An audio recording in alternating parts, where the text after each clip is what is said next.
Geography special classes में आप सभी का स्वागत है। देखिए, आप पहले पढ़ रहे थे, इससे पहले आपने पढ़ा वायुमंडल। वायुमंडल के संगठन में जो कारक है मुख्य रूप से जैसे गैस है, तरल पदार्थ है, एरासोल्स है। गैस के बारे में आपने अध्ययन कर लिया था और इन गैसों को आप वायुमंडल के संगठन में जो योगदान देने वाली जो गैसें हैं उनको आप याद रख सकते हैं। कैसे? ऐसे भी याद रख सकते हैं, नो एसी नहीं तो आज हाइड्रेशन हो जाएगा। इसके माध्यम से आप याद रख सकते हैं। देखो, एन नो में एन का मतलब N2 है, O का मतलब O2 है, A का मतलब आर्गन है, C का मतलब यहां पर CO2 है, नहीं ने का मतलब नियोन है, ही का मतलब हीलियम है, और तो यहां पर साइलेंट है, आज का मतलब यहां पर ओजोन है, हाइड्रेशन का मतलब हाइड्रोजन है। क्लियर? अब देखिए, हम पढ़ेंगे आज तरल पदार्थ जो है कि कौन सा तरल पदार्थ के अंतर्गत क्या आता है? जलवाष्प आता है। क्या आता है? जलवाष्प आता है। जलवाष्प के बारे में अपन पढ़ेंगे। जलवाष्प वायुमंडल में उपस्थित जो नमी की मात्रा है, आर्द्रता है, उसी को हम क्या कह सकते हैं? जलवाष्प कह सकते हैं। वायुमंडल में मुख्य रूप से 50% जो जलवाष्प है ये 2 किलोमीटर की ऊंचाई तक पाई जाती है। कितनी किलोमीटर की? 2 किलोमीटर तक की ऊंचाई तक पाई जाती है। इसके बाद में वायुमंडल में लगभग 90% जो जलवाष्प है ये 8 किलोमीटर की ऊंचाई तक पाई जाती है। कितने किलोमीटर? 8 किलोमीटर। नेक्स्ट में अगर अपन देखें तो जलवाष्प का वायुमंडल में औसत अगर अपन देखें, क्या देखें? औसत, तो औसत है लगभग 4%। लगभग 4%। सबसे ज्यादा अगर वायुमंडल में आर्द्रता हम देखें तो देखिएगा यह है भूमध्य रेखीय क्षेत्र, और इस क्षेत्र में जो है सबसे ज्यादा आर्द्रता देखने को मिलती है, या फिर हम ये बता सकते हैं भूमध्य रेखा के आसपास में सर्वाधिक आर्द्रता पाई जाती है। दूसरी बात अगर अपन देखें तो आर्द्रता जलवाष्प जो है ये जलवाष्प सूर्य से आने वाले तप को क्या करता है? कुछ भाग का अवशोषण कर लेता है तथा पृथ्वी के द्वारा जो विकिरित ऊष्मा है उस ऊष्मा को अपने आप में धारण रखता है। ऐसा करने के कारण से पृथ्वी का क्या नहीं होता है? तापमान ज्यादा नहीं होता है। कहने का मतलब एक कंबल के समान कार्य करता है जो पृथ्वी को न तो ज्यादा गर्म होने देता है न ही ज्यादा ठंडा होने देता है। ओके, नेक्स्ट इसमें आपसे पूछा जाए कि जलवाष्प के स्रोत कौन कौन से हैं, तो जैसे जलवाष्प के स्रोतों के अंतर्गत आप बता सकते हैं झील है, तालाब है और सागर है। ये सभी क्या है? जलवाष्प के क्या है? स्रोत है। ठीक है। भूमध्य रेखीय क्षेत्रों में जलवाष्प सर्वाधिक, जबकि ध्रुवीय क्षेत्रों में जलवाष्प नहीं पाई जाती है, न के समान रहती है। नेक्स्ट में हम बात करते हैं एरासोल्स की।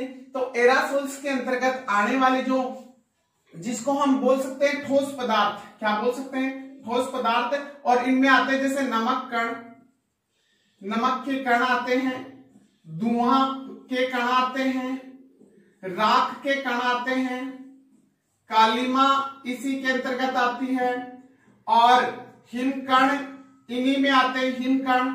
ये सभी, इन सभी को हम क्या कह सकते हैं? ठोस पदार्थ या फिर एरासोल्स के नाम से जानते हैं। ये सभी जो है वायुमंडल में जो वायु जो होती है, इस वायु में जो है क्या होते हैं? निलंबित होते हैं। कौन? एरासोल्स। दूसरी बात, अधिकांश एरासोल्स जो है वो संवहनीय जो क्रिया है या तरंगे हैं, उन तरंगों के माध्यम से इन कणों का ऊपरी गमन होता है। कौन सा गमन होता है? ऊपरी गमन होता है। और ये ऊपरी गमन वायुमंडल में जो क्षोभ सीमा है उस क्षोभ सीमा तक इन कणों का होता है। क्लियर? अब इसके बाद में देखें तो एरासोल्स जो है संघनन की प्रक्रिया में को क्या करते हैं? बढ़ावा देते हैं, और उनसे ये जो है मुख्य रूप से आर्द्रता के केंद्रक। अब आपसे पूछा जाए कि वायुमंडल में प्रमुख आर्द्रता ग्रह केंद्र कौन है या आर्द्रता को केंद्रित करने वाले कौन है, तो आप उसमें क्या बताओगे? एरासोल्स बताओगे। तो इनको हम क्या कह सकते हैं? आर्द्रता केंद्रक के नाम से भी हम जान सकते हैं। यहां से भी काफी बार क्वेश्चन उठा है। नेक्स्ट है अगर पूछा जाए तो ये जो है इनसे क्या बनते हैं, वायुमंडल में बादल बनते हैं। क्या बनते हैं, बादल बनते हैं। बादलों में संघनन की क्रिया के परिणाम स्वरूप क्या होती है, वर्षा होती है। ठीक है, इसके बाद में अगर अपन देखें तो ये ठोस पदार्थ जो है सूर्य से सौर विकिरण तथा पार्थिव विकिरण इन दोनों के बीच में या फिर अपन ये कह सकते हैं परावर्तन होता है, और प्रकीर्ण वायुमंडल में परावर्तन की क्रिया, किसकी क्रिया, परावर्तन और प्रकीर्ण की क्रिया जो है वो किसके माध्यम से होती है, इन्हीं कणों के माध्यम से होती है ना, जिससे वायुमंडल का औसत तापमान बना रहता है। ठीक है, कहने का मतलब प्रकाश आ रहा है उसको बीच में डिस्टर्ब, जैसे मान लो आप बाइक लेकर के चल रहे हैं और बीच में ब्रेक आ गया तो आपकी गति डिस्टर्ब हुई कि नहीं हुई, उसी प्रकार से ये जो एरोसोल्स है ये वायुमंडल में क्या करने का काम करते हैं, प्रकीर्ण और परावर्तन का काम करते हैं। और प्रकीर्ण के कारण ही आकाश का रंग कैसा दिखाई देता है, नीला दिखाई देता है। ठीक है, अब दूसरी बात अगर अपन देखें तो वर्षा के समय धनुष का निर्माण जो है वो भी किसके कारण, इन एरोसोल्स के कारण ही होता है। तीसरी बात अगर और अपन देखें तो मुख्य रूप से एरोसोल्स सबसे ज्यादा जो है वो कहां पर पाए जाते हैं, तो आपको बताना है उष्णकटिबंधीय जो क्षेत्र है उन क्षेत्रों में सर्वाधिक क्या पाए जाते हैं, एरोसोल्स पाए जाते हैं। तीसरी बात अगर अपन और देखें इसमें तो आर्द्र जो क्षेत्र होते हैं, आर्द्र क्षेत्रों में एरोसोल्स की मात्रा बहुत ही कम होती है, न के समान होती है। उष्णकटिबंधीय क्षेत्र और उष्णकटिबंधीय क्षेत्रों के साथ में हम ये बता सकते हैं औद्योगिक नगर है और शुष्क क्षेत्र है, इन क्षेत्रों में सबसे ज्यादा क्या पाए जाते हैं, एरोसोल्स पाए जाते हैं। और ये वायुमंडल में जलवाष्प और एरोसोल्स और गैस वायुमंडल के संगठन में इन तीनों का महत्वपूर्ण योगदान है। अब हम नेक्स्ट जिसके बारे में अध्ययन कर रहे हैं वो है वायुमंडल की संरचना। देखिए वायुमंडल की संरचना अगर अपन देखें तो वायुमंडल की संरचना को हम दो भागों में विभाजित करते हैं। एक भाग इसका है भौतिक, कौन सा, भौतिक संरचना, वायुमंडल की भौतिक संरचना, और दूसरी जो संरचना है वो है रासायनिक संरचना। कौन सी संरचना, रासायनिक संरचना। अब देखें सबसे पहले अगर अपन देखें यहां तो भौतिक संरचना को हम दो भागों में बांट सकते हैं। एक इसकी है आंतरिक, इसका आंतरिक भाग है, किसका, भौतिक संरचना का आंतरिक मंडल जिसको हम बोल सकते हैं, और एक इसी का हम बोल सकते हैं बाहरी मंडल। कौन सा मंडल, बाहरी मंडल। देखिए अब रासायनिक संगठन जो है, रासायनिक जो संरचना है इसको भी हम दो भागों में विभाजित कर सकते हैं। एक भाग इसका है सममंडल, कौन सा मंडल है, सममंडल, और दूसरा जो भाग है वो है विषम मंडल। कौन सा मंडल है, विषम मंडल। अब देखिए ये वायुमंडल की संरचना का विभाजन हो गया भौतिक संरचना और रासायनिक संरचना। भौतिक संरचना को दो भागों में, रासायनिक संरचना को दो भागों में। सबसे पहले हम बात करेंगे कि आंतरिक मंडल के अंतर्गत कौन कौन से मंडल आते हैं। तो देखिएगा इसके अंतर्गत एक मंडल तो आता है क्षोभ मंडल। कौन सा मंडल आता है, क्षोभ मंडल, क्लियर। दूसरा जो मंडल आता है उसको हम कहते हैं यहां पर समताप। कौन सा मंडल बोलोगे, समताप मंडल, क्लियर। और तीसरा जो मंडल इसके अंतर्गत आता है उस मंडल को कहते हैं मध्य मंडल। कौन सा मंडल कहते हैं, मध्य मंडल। और चौथा इसके अंतर्गत जो मंडल आता है उस मंडल को हम कहते हैं यहां पर आयन मंडल। कौन सा मंडल, आयन मंडल, क्लियर। अब देखो जो बाहरी भौतिक संरचना का जो बाहरी भाग है इसके अंतर्गत जो मंडल आता है उसको हम यहां पर कहेंगे बहिर्मंडल। कौन सा मंडल कहोगे, बहिर्मंडल जो है वो बाहरी संरचना, भौतिक संरचना के बाहरी मंडल के अंतर्गत आता है। इसके अंतर्गत तीन मंडल आते हैं सममंडल के अंतर्गत, क्षोभ मंडल, समताप मंडल और मध्य मंडल, और जिनका विस्तार है 90 किलोमीटर तक, क्लियर। और इसके अंतर्गत दो मंडल आते हैं, एक मंडल जिसको आप बोलते हैं आयन मंडल और दूसरा मंडल जिसको आप बोलते हैं बहिर्मंडल। इसका विस्तार जो है मुख्य रूप से 90 किलोमीटर से 10,000 किलोमीटर की ऊंचाई तक पाया जाता है। अब देखिएगा सबसे पहले हम जिसका अध्ययन कर रहे हैं वो है भौतिक वायुमंडल की कौन सी संरचना, भौतिक संरचना। और भौतिक संरचना में आप जिसके बारे में अध्ययन करोगे वो है सबसे पहले किसके बारे में, क्षोभ मंडल के बारे में आप अध्ययन करोगे। देखिएगा इस प्रकार से अगर आप सिस्टमेटिक ढंग से इसको देखते हैं तो यह चीज आपकी स्थायी रूप से याद होगी। सबसे पहले देखते हैं क्षोभ मंडल। देखिए क्षोभ मंडल जो है वो ये है आपका क्षोभ मंडल, ठीक है। धरातल है ये, और धरातल इसके अंतर्गत ये आ गया नॉर्थ पोल मतलब उत्तरी ध्रुव में, और ये आ गया दक्षिणी ध्रुव में, और ये आ गई आपकी इक्वेटर। क्षोभ मंडल की अगर ऊंचाई आप देखें कहां, उत्तरी ध्रुव पर अगर देखें तो 8 किलोमीटर है, और दक्षिणी ध्रुव पर देखें तो इस मंडल की ऊंचाई जो है 8 किलोमीटर है। जबकि भूमध्य रेखा के ऊपर इसकी ऊंचाई देखें तो 18 किलोमीटर है। और अगर इस मंडल की, कौन से मंडल की, क्षोभ मंडल की औसत अगर आप क्या देखते हैं ऊंचाई, औसत ऊंचाई अगर आप देखते हैं तो वो है 14 किलोमीटर। अब देखिए हम क्षोभ मंडल की विशेषता के बारे में पढ़ते हैं। क्षोभ मंडल, इसी मंडल को हम कहते हैं परिवर्तन मंडल। कौन सा मंडल कहते हैं, परिवर्तन मंडल के नाम से इसी को जानते हैं। इसी मंडल को हम कहते हैं सेवन मंडल। कौन सा मंडल कहते हैं, सेवन मंडल के नाम से भी इसी को जानते हैं। इसी मंडल को हम कहते हैं मौसम परिवर्तन की छत। इसी को हम क्या कहते हैं, मौसम परिवर्तन की छत, ठीक है।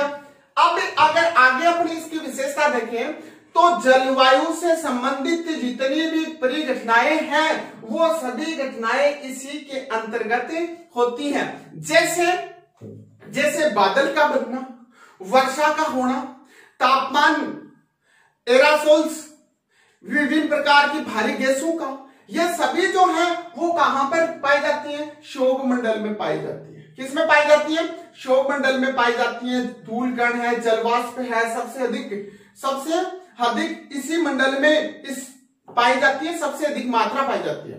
नेक्स्ट अगर अपन देखें तो संपूर्ण जो वायुमंडल है, इस संपूर्ण वायुमंडल की वायु का लगभग 75% भाग जो है वो कौन से मंडल में, क्षोभ मंडल में पाया जाता है। अगर आगे अपन देखें तो इस मंडल की आपसे पूछा जाए कि सर्वाधिक ऊंचाई कहां पर है तो आप कहां बताओगे, इक्वेटर भूमध्य रेखा के ऊपर बताओगे। क्यों, क्योंकि सहमान क्रिया के कारण, सहमान क्रियाएं क्या होती हैं, ज्यादा तापमान के कारण मतलब ऊंची ऊपर तक क्या जाती है, धाराएं जाती है, सहमान धाराएं जाती है। इसके कारण से यहाँ पर इसकी ऊंचाई अधिक होती है, यहाँ पर तापमान कम होने के कारण से इसकी ऊंचाई कम होती है। नेक्स्ट अगर अपन बात करें, यहां पर नेक्स्ट अगर अपन बात करें तो इस मंडल में एक पाई जाती है सामान्य तापहास दर। सामान्य तापहास दर।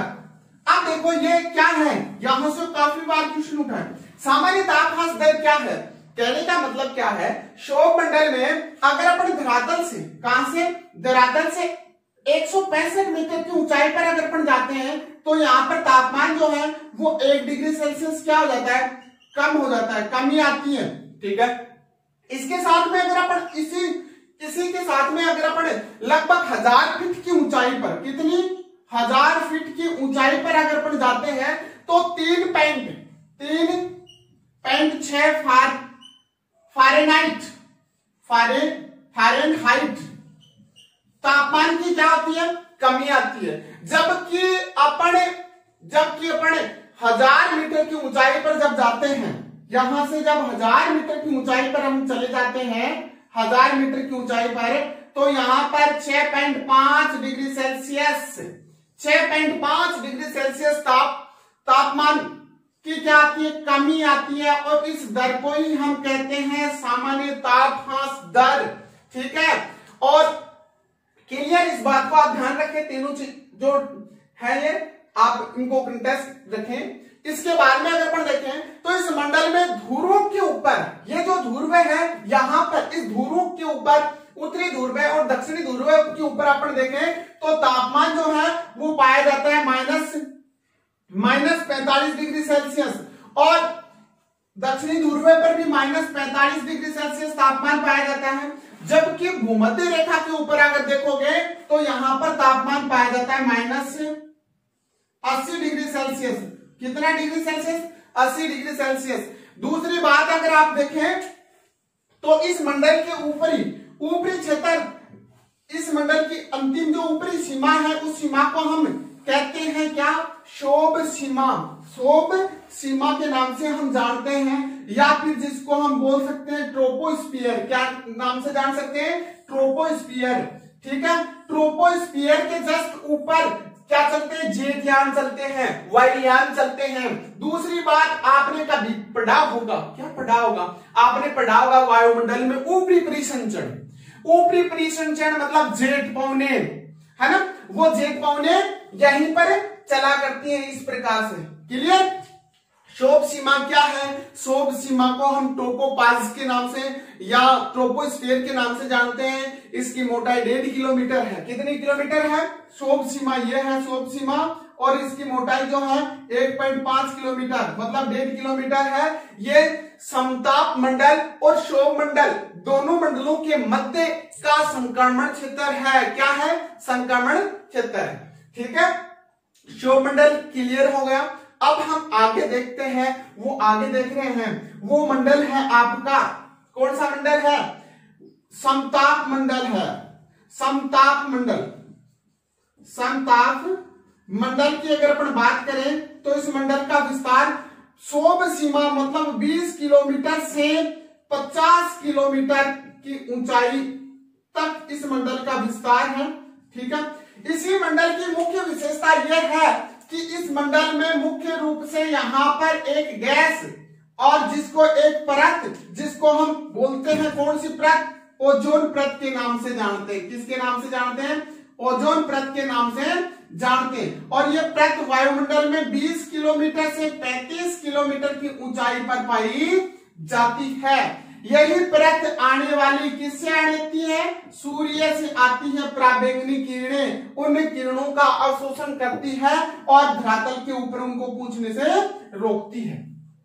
ओजोन का निर्माण ऑक्सीजन के 3 परमाणुओं से होता है। और वर्तमान समय में ओजोन जो परत है वो क्या हो रही है? नष्ट हो रही है। नष्ट होने का कारण क्या है? हेलोजन जैसी जो गैसें हैं वो वायुमंडल में, उन गैसों की क्या हो रही है? बहुत ज्यादा अधिकता के साथ में उनका उत्सर्जन हो रहा है। इसके परिणाम स्वरूप ये वायुमंडल जो ओजोन परत है इसका नुकसान हो रहा है, क्षीण हो रहा है। नेक्स्ट अगर अपन बात करें तो ओजोन परत के संरक्षण के लिए मॉन्ट्रियल प्रोटोकॉल, जो कि कब 1987 में विश्व स्तर पर यह प्रयास किया गया कि ओजोन परत को हम किस प्रकार से क्या कर सके? बचा सके।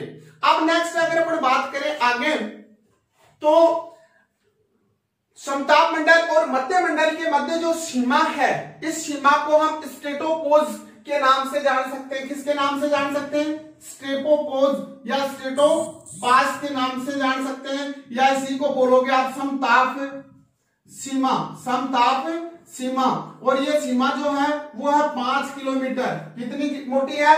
5 किलोमीटर मोटी है। कौन कौन से मंडलों के मध्य है? एक मंडल ऊपर जो है वो आपका है मध्य मंडल। कौन सा मंडल है? मध्य मंडल। और नीचे जो मंडल है उस मंडल को हम कौन सा मंडल कहते हैं? समताप मंडल। इन दोनों के मध्य ये स्थित है। इसके बाद में जो मंडल आ रहा है उस मंडल की बात आती है तो वो मंडल आता है आपका मध्य मंडल। मध्य मंडल का विस्तार है वो 50 किलोमीटर से 80 किलोमीटर तक वायुमंडल में। इस मंडल को हम, जो मंडल फैला हुआ है उस मंडल को हम कहते हैं मध्य मंडल। कौन सा मंडल कहते हैं?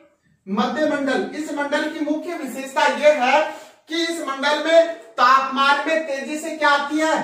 तेजी से गिरावट आती है। कौन से मंडल में तापमान में तेजी से गिरावट आती है? तो आपको बताना है मध्य मंडल में आती है। ठीक है, इसके बाद में अगर अपन देखें तो जैसे जैसे 80 किलोमीटर की ऊंचाई तक अगर अपन चले जाते हैं तो यहां पर तापमान जो है वो -100 डिग्री सेल्सियस हो जाता है। कौन से मंडल में हो जाता है? मध्य मंडल में हो जाता है। क्लियर? मध्य मंडल और आयन मंडल, इन दोनों के मध्य एक सीमा स्थित है जिसको हम कह सकते हैं मेसोस्फीयर के नाम से जानते हैं। किसके नाम से? मेसोस्फीयर के नाम से जान सकते हैं, या मध्य सीमा के नाम से जान सकते हैं, जो कि आयन मंडल और मध्य मंडल के मध्य स्थित है। और इसी को हम न्यूनतम तापमान वाली सीमा भी कह सकते हैं। नेक्स्ट में हम बात करेंगे आयन मंडल की। आयन मंडल देखिएगा महत्वपूर्ण है। आयन मंडल का जो विस्तार है वो मुख्य रूप से 80 किलोमीटर से, कितने किलोमीटर से? 80 किलोमीटर से 640 किलोमीटर के बीच में जो वायुमंडल में जो मंडल फैला हुआ है उस मंडल को हम कहते हैं कौन सा मंडल? आयन मंडल। कौन सा मंडल कहते हैं? आयन मंडल कहते हैं। ठीक है, ये 80 किलोमीटर से लेकर के 80 किलोमीटर से 640 किलोमीटर के बीच में फैला हुआ है। अब देखो इस आयन मंडल की हम विशेषता देखें तो इस मंडल में तापमान तेजी से क्या होता है? बढ़ता है। देखो यहाँ पर तापमान घट रहा था लेकिन यहाँ पर तेजी से तापमान बढ़ रहा है। किस मंडल में? मध्य मंडल में तापमान तेजी से, देखिएगा संक्रमण जो क्षेत्र है यहीं पर -100 डिग्री था लेकिन यहाँ पर तापमान बढ़ रहा है। आगे अगर अपन देखें तो यहाँ पर तापमान इसकी ऊपरी सीमा तक, यहां तक अगर अपन देखें तो 1000 डिग्री सेल्सियस के लगभग तापमान क्या हो जाता है? बढ़ जाता है। इस आधार पर हम इसको क्या कह सकते हैं? तापमंडल के नाम से भी जान सकते हैं। किस मंडल के नाम से जान सकते हैं? तापमंडल के नाम से भी जान सकते हैं। दूसरी बात ये देखो, यहां से पृथ्वी से जो पृथ्वी से भेजी जाती है रेडियो तरंगे, ये तरंगे वो तरंगे परावर्तित होकर के वापस इसी मंडल से में जो है टकरा करके वापस परावर्तित होकर के धरातल के ऊपर पहुंचती है। कौन सी? धरातल से प्रेषित की गई रेडियो तरंगों का पुनः वापस आना किस मंडल में? इसी मंडल में, आयन मंडल के कारण ही होता है। दूसरी बात हम देखें तो इस मंडल की हवा जो है वो हवा, कहने का मतलब वायु जो है वो वायु होती है विद्युत आवेशित। कौन सी होती है? विद्युत आवेशित वायु होने के कारण, विद्युत आवेशित वायु होने के कारण जो है यहाँ पर एक विशेष प्रकार का क्या होता है? प्रकाश, या विशेष प्रकार की एक चमक उत्पन्न होती है या प्रकाश उत्पन्न होता है ना, जो पृथ्वी के किसके कारण? चुंबकीय ध्रुवों पर यह प्रकाश पाया जाता है मुख्य रूप से। इस चुंबकीय शक्ति के कारण यहां पर कौन से मंडल में? इस आयन मंडल में, सुनना ध्यान से सुनना, इस चुंबकीय शक्ति के कारण यहां विशेष प्रकार की ज्योति उत्पन्न होती है और उस विशेष प्रकार की ज्योति को हम यहां पर कहते हैं, किस नाम से जानते हैं? हम यहां नीलवर्ण ज्योति के नाम से जानते हैं उसको, नीलवर्ण, और उसी को कहते हैं कुमेरु ज्योति। क्या कहते हैं? कुमेरु ज्योति। और उसी ज्योति को हम जान सकते हैं सुमेरु ज्योति के नाम से। अब आपसे पूछा जा सकता है कुमेरु और सुमेरु और नीलवर्ण विशेष प्रकार की जो ज्योति है वो कौन से मंडल में? तो आपको बताना है आयन मंडल में विशेष प्रकार की चुंबकीय हलचल होने के कारण विशेष प्रकार की क्या होती है? प्रकाश उत्पन्न होती है, जिसको इन 3 नामों से जाना जाता है। तीसरी बात अगर अपन देखें तो सूर्य जो है, इस सूर्य की सतह पर काले धब्बे उत्पन्न होते हैं और कुछ ज्वालाएं पृथ्वी के वायुमंडल में प्रवेश करती हैं और वायुमंडलीय घर्षण के कारण वो तीव्र रूप से प्रकाशित होती है। सुनना ध्यान से सुनना, आयन मंडल की बात कर रहे हैं। सूर्य की सतह के ऊपर कुछ क्या होते हैं? काले धब्बे होते हैं और धब्बे उत्पन्न होने के कारण और सौर ज्वालाएं पृथ्वी के वायुमंडल में प्रवेश करने के कारण वायुमंडलीय घर्षण के कारण क्या होती है? वो जल उठती हैं और जल उठने के परिणाम स्वरूप विशेष प्रकार की ज्योति, और ये विशेष प्रकार की ज्योति इधर तो देती है नॉर्थ पोल पर और उधर दिखाई देती है साउथ पोल पर। कहने का मतलब आयन मंडल में ये ज्योति उत्तरी ध्रुव और दक्षिणी ध्रुव पर ही दिखाई देती है। तो इसको उत्तरी ध्रुव पर तो हम कहते हैं अरोरा,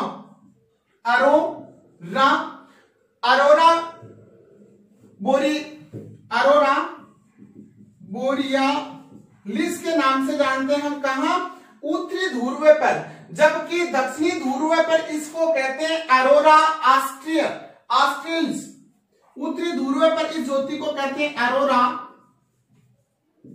ऑस्ट्रेलिस ज्योति के नाम से जानते हैं। अब आपसे पूछा जाए अरोरा ऑस्ट्रेलिस कहां पर उत्पन्न होने वाली ज्योति है, तो आपको बताना आयन मंडल में। और अरोरा बोरियालिस कहां पर, यह ध्रुवीय उत्तरी ध्रुव पर आयन मंडल में उत्पन्न होने वाली। अब देखिए इसके बाद में अगर अपन बात करें तो आयन मंडल का वर्गीकरण, आयन मंडल का वर्गीकरण मतलब आयन मंडल को पुनः हम निम्न परतों में विभाजित करेंगे। तो देखिए यह है आपका आयन मंडल। कौन सा मंडल है? आयन मंडल है। और इस आयन मंडल का करते हैं हम वर्गीकरण जब हम करते हैं तो इसकी एक परत तो होती है डी परत। कौन सी परत होती है? डी परत। दूसरी जो परत है वो है ई परत। कौन सी परत है? ई परत। और तीसरी जो परत है इस परत को कहते हैं हम एफ परत, ठीक है। और चौथी जो परत है इस परत को कहते हैं हम जी परत। कौन सी परत कहते हैं? जी परत। अब ध्यान से सुने, ये इसकी विभिन्न लेयर्स हैं, मतलब आयन मंडल को हम विभिन्न भागों में विभाजित कर सकते हैं। सबसे पहले अगर हम बात करें किसकी, डी परत की, डी लेयर की अगर अपन बात करें तो यहां पर पृथ्वी से प्रेक्षित जो दीर्घ तरंगे हैं, कौन सी? दीर्घ तरंगे, रेडियो तरंगे, और मध्यम रेडियो जो तरंगे हैं, कौन सी? मध्यम रेडियो तरंगे यहां से क्या होती है? परावर्तित होती है और परावर्तित होकर के वापस आती है। इस परत का विस्तार वायुमंडल में, कौन से वायुमंडल में? आयन मंडल में। आयन मंडल में यह परत 99 किलोमीटर तक विस्तारित है। किस मंडल में? आयन मंडल में। आयन मंडल का विस्तार यहां से हुआ ना, यहां से जो 99 किलोमीटर तक जो परत है वो परत आपकी डी है।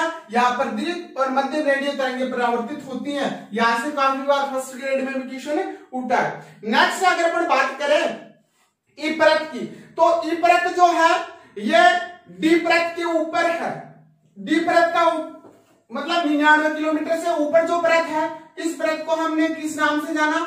ई परत के नाम से जाना। ई परत, इसमें मध्यम तरंगों का परावर्तन होता है। किसमें? इस ई परत में मध्यम जो तरंगे हैं, मध्यम रेडियो जो तरंगे हैं, कौन सी तरंगे? मध्यम रेडियो तरंगे, इनका परावर्तन होता है। और दूसरी बात, इसका विस्तार 99 किलोमीटर से 144 किलोमीटर के बीच है आयन मंडल में। नेक्स्ट बात अगर अपन करें किस परत की, नेक्स्ट बात अगर अपन करें यहां पर जी परत की। जी परत की अगर अपन बात करें तो जी परत में तीनों प्रकार की जो तरंगे हैं उन तरंगों का परावर्तन होता है। तीनों प्रकार की तरंगों का, मध्यम, निम्न और उच्च जो मतलब तरंगे हैं उन तीनों का। अब इन सब के ऊपर जो परत है उस परत को कहते हैं एफ परत। कौन सी परत कहते हैं? एफ परत। इस परत का विस्तार जो है इस जी परत से लेकर के 360 किलोमीटर तक की ऊंचाई तक वायुमंडल में, कौन से में? आयन मंडल में, ठीक है। इस परत में मुख्य, इस परत को हम एप्लेंटन परत के नाम से भी जान सकते हैं। किस परत के नाम से जान सकते हैं? एप्लेंटन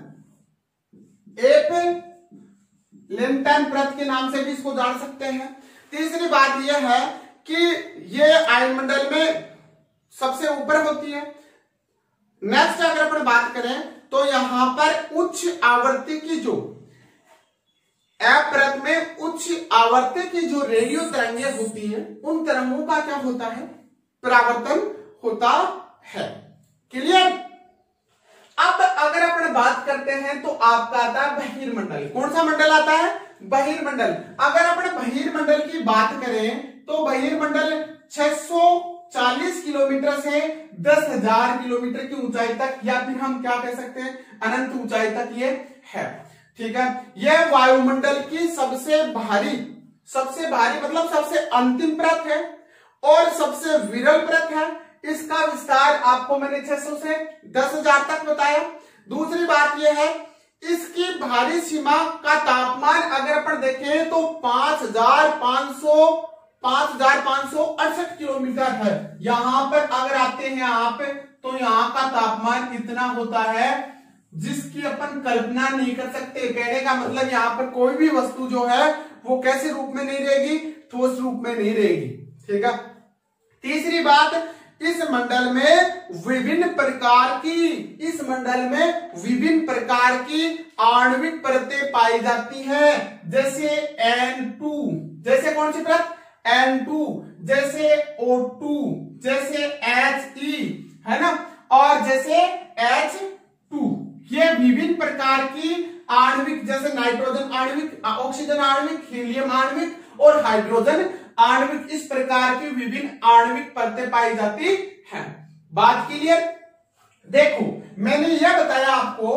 अब अगर रासायनिक दृष्टि से थोड़ा सा देखें तो यहां से लेकर के यहां तक धरातल से यह किलोमीटर होता है, लगभग 90 किलोमीटर। इस मंडल को वायुमंडल में कहते हैं कौन सा मंडल, सममंडल। कौन से को, 90 किलोमीटर तक की ऊंचाई वाले भाग को, धरातल से 90 किलोमीटर वाले भाग को हम कहते हैं सममंडल, है ना, और इससे ऊपर वाले भाग को कहते हैं हम विषम मंडल। सममंडल की बात करें तो सममंडल के अंतर्गत मुख्य रूप से क्षोभ मंडल, समताप मंडल और मध्य मंडल आता है।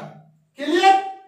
और यहाँ पर नाइट्रोजन और ऑक्सीजन की क्या होती है, समान, लगभग स्थायी और समान मात्रा होती है।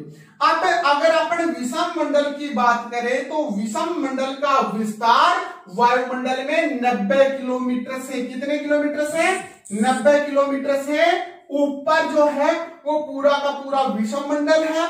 इस विषम मंडल में मुख्य रूप से आणविक परतें, जैसे नाइट्रोजन मैंने बताई, तो विषम मंडल में नाइट्रोजन जो आणविक परत है वो 20 किलोमीटर से लेकर के पाई जाती है, लगभग 200 किलोमीटर तक। अब आप ये कहोगे सर 20 किलोमीटर धरातल से नहीं है, इस 90 किलोमीटर से है ये। ठीक है। अगर आगे इसके बाद में हम बात करें तो 200 किलोमीटर से 1100 किलोमीटर के बीच में जो आणविक परत है वो आणविक परत है आपकी ऑक्सीजन आणविक परत। इस 1100 से लेकर के अगर आप आगे 3500 किलोमीटर तक देखते हैं तो वहां पर जो आणविक परत है उस परत को हम बोलते हैं कौन सी परत, हीलियम आणविक परत। और इसके बाद में जो 3500 से 10,000 के बीच में जो परत पाई जाती है उस परत को कहते हैं हम हाइड्रोजन आणविक परत। ठीक है। यह आपका पूरा वायुमंडल क्लियर हो गया। इसमें आप विशेष रूप से एक ध्यान दें, आयनोस्फीयर, मेसोस्फीयर, स्ट्रेटोपास, ट्रोपोपॉस। ठीक है। और वायुमंडल की विभिन्न कैसे क्लियर हो गए। अब मेरा आपसे एक बार पुनः निवेदन है, चैनल को आपने सब्सक्राइब नहीं किया है तो इसको सब्सक्राइब करें। दूसरी बात, प्रत्येक वीडियोस के